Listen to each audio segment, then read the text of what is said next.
ሻሎም ብዛዕባ ትምህርቲ ምድሓን ዝጀመርናዮ ትምህርቲ ወንጌል ማቴዎስ ወዲና ሕጅና በወንጌል ማርቆስ በጽሕና ኣለና። ወንጌል ማርቆስ ምዕራፍ 1 ካብ 14 ክሳብ 15 ዘሎ ከም ዝብል ድሕሪ ማእሰርቲ ዮሃንስ ከዓ ኢየሱስ ናብ ገሊላ መጸሞ እቲ ዘመን ተፈጸመ መንግስቲ አምላክ ከዓ ቀረበት ተነስሑ በወንጌሉን እመኑ እናበለ ወንጌል መንግስቲ አምላክ ሰበከ። ድሕሪ ማእሰርቲ ዮሃንስ እዩ እጂ ዮሃንስ መጥምቅ ቅድሚ ኢየሱስ መጺኡ ዝሰብኮ ዝነበረ ስብከት እንታይ እዩ? መንግስቲ አምላክ ቀሪባላ እሞ ተነስሑ። ጎይታ ድማ ምስ መጸ እንታይ ኢሉ መንግስቲ አምላክ ቀሪባላ ስለዚ ተናስሑ በወንጌል እውን እመኑ። እዚ ክልተ ነገር ክንገብር ነጊርና ኣሎ እግዚአብሔር ኢየሱስ ክናሳሕን በወንጌል ድማ ክንአምንን ይደልየና ኣሎ ማለት እዩ። ስለዚ ንስሓ ማለት እንታይ ማለት እዩ ትራይልና? ንስሓ ማለት ምምላስ ማለት እዩ። ናብ መን ንምለስ? ናብ እግዚአብሔር ክንምለስ እንከለና ንንስሓ ኣለና ማለት እዩ። ንስሓ ዘረባ አይኮነን። ንስሓ ከምዚ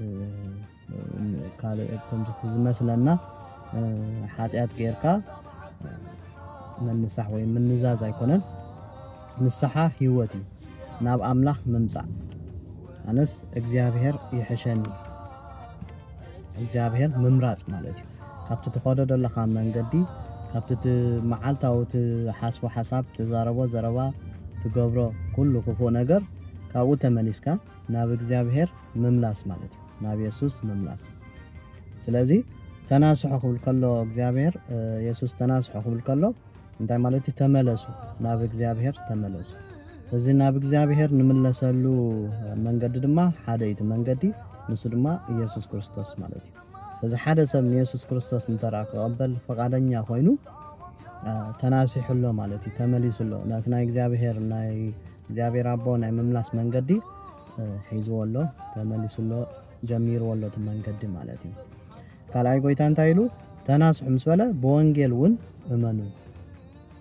እዚ ወንጌል ማለት እንታይ ማለት እዩ ተራእልና ድማ ወንጌል ብስራት ማለት እዩ። ወንጌል ብስራት ወይ ድማ ጥዑም ዜና ጥዑም ብስራት ማለት እዩ። ስለዚ መጽሓፍ ቅዱስና ዝብለና ዘሎ እንታይ እዩ? በወንጌል እመኑ እንታይ እዩ? ነቲ ብስራት ተቀበልዎ። ብስራት እንታይ እዩ? ኣብ ዓለም ስንታይ እዩ ዝጣዓመ ነገር ወይ ድማ ዝጣዓመ ዜና ስንታይ እዩ ተራእልና? ምስ ሞትካስ ናብ መንግስተ ሰማይ ክትኣቱ ኢኻ። ምስ እግዚአብሔር ክትነብር ኢኻ። ካብ ሲኦል ወፂኻ ናብ መንግስተ ሰማይ ክትኣቱ ኢኻ። ኣብ መንግስተ ሰማይ ክትድሕን ኢኻ ድሕንካ ኣለኻ። ካብዚ ዝዓቢ ጥዑም ዜና የለን። ወንጌል ካብ ሃብቲ ጥዕም፣ ካብ ጥዕና ጥዕም፣ ካብ በረኸት ጥዕም፣ ካብ ኩሉ ነገር ካብ ኩሉ ሰብ ዝደልዮ ነገር ወንጌል ጥዕም። ምንታይ እዩ? ኩሉ ሰብ ዝደልዮ ነገር ግዚያዊ ስጋዊ ነገር እዩ፣ ግዚያዊ እዩ። ወንጌል ግን ናይ ዘለኣለም እዩ። ስለዚ እቲ ብስራት እንታይ እዩ? ኣብ ዓለምቲ ዝበለጸ ዝጣዓመ ብስራት ዝዓበየ ብስራት ንኢየሱስ ክርስቶስ ኣሚንካ ናይ ዘለኣለም ህይወት ክትረክብ ምኽኣል ማለት እዩ። ስለዚ ቃል አምላክ እንታይ ዝብለሉ? በወንጌል እመኑ። ኣነ እንታይ ዝብለሉ? በወንጌል እመኑ፣ ብኢየሱስ ክርስቶስ እመኑ ናይ ዘለኣለም ህይወት ክትረኽቡ ኢኹም። እዚ እቲ ዝጣዓመ ብስራት እዩ። ስለዚ ሎሚ እንታይ ንሪኢና?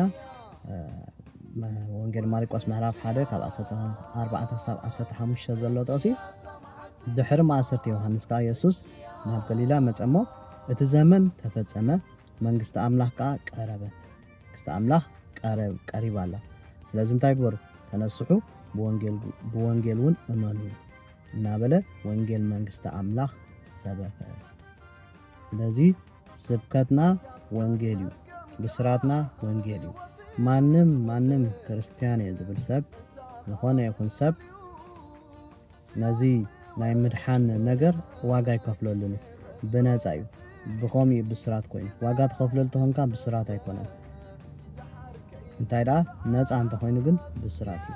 ስለዚ ነዚ ብስራት እዚ ዘይተቐበልኩም ተራኣሊኹም ጎይታ ይደልየኩም ኣሎ ወንጌል ብናብ ጎይታ ተመለሱ ብወንጌል ድማ እመኑ ኢየሱስ መድሓኒ እዩ ተባረኹ ኣሜን